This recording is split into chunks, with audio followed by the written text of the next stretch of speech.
Ready start.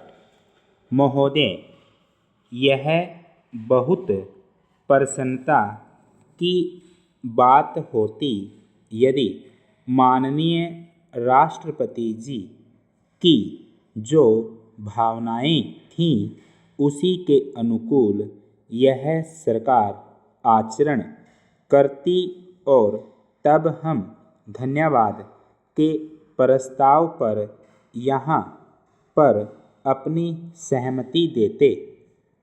हमारे राष्ट्रपति जी विवाद के विषय नहीं, हम उनका सम्मान करते हैं, लेकिन सामान्यतः प्रजातंत्र में यह कसौटी है कि जो कुछ राष्ट्रपति जी कहते हैं वह राजतंत्र की एक सामान्य नीति है जो कि अगले वर्षों में बरती जाएगी।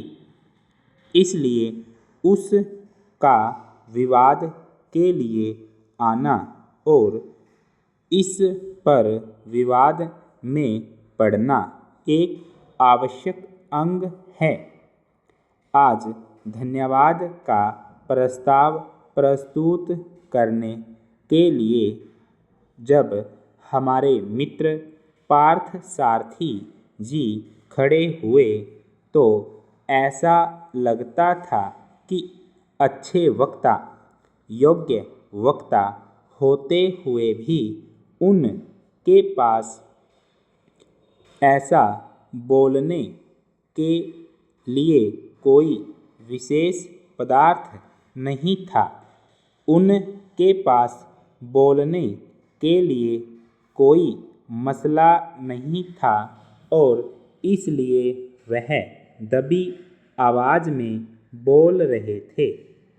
हमारे कांग्रेसी मित्रों को याद होगा कि एक बार सुभाष चंद्र जी में और गांधी जी में टक्कर हुई, विचारधारा में टक्कर हुई और त्रिपुरा कांग्रेस में जब सुभाष बाबू ने एक प्रस्ताव रखा था तब उस प्रस्ताव के विषय में बोलते हुए श्री जवाहरलाल नेहरू और खान अब्दुल गफ्फार खां ने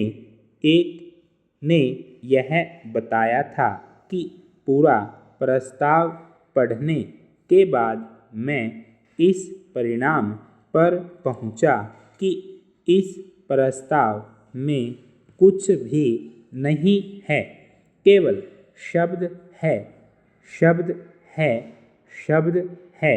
और इसी तरह से आज 30 वर्ष के पश्चात इस अभिभाषण को पढ़ने के बाद मालूम होता है कि केवल शब्द है और इसके अतिरिक्त कुछ नहीं है।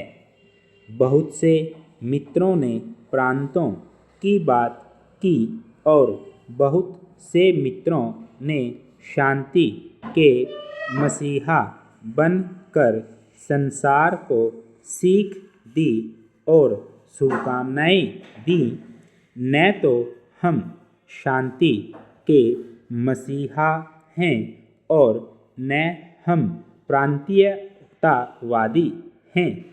जो हमारे देश में घटनाएं घट रही हैं उन घटनाओं के सामने हम कितनी प्रगति कर रहे हैं इस पर हम विचार करते हैं।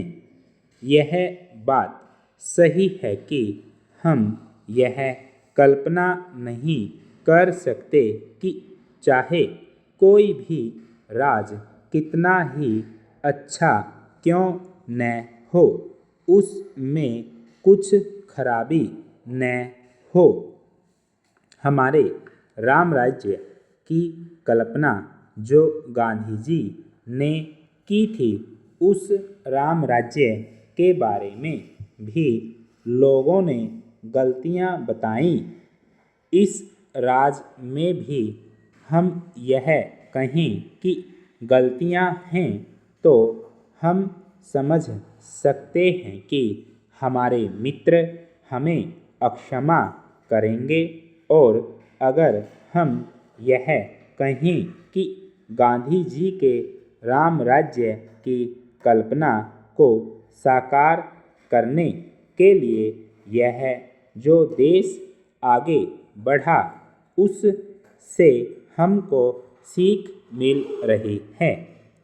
हमारे देश में दो सामान्य बातें हैं।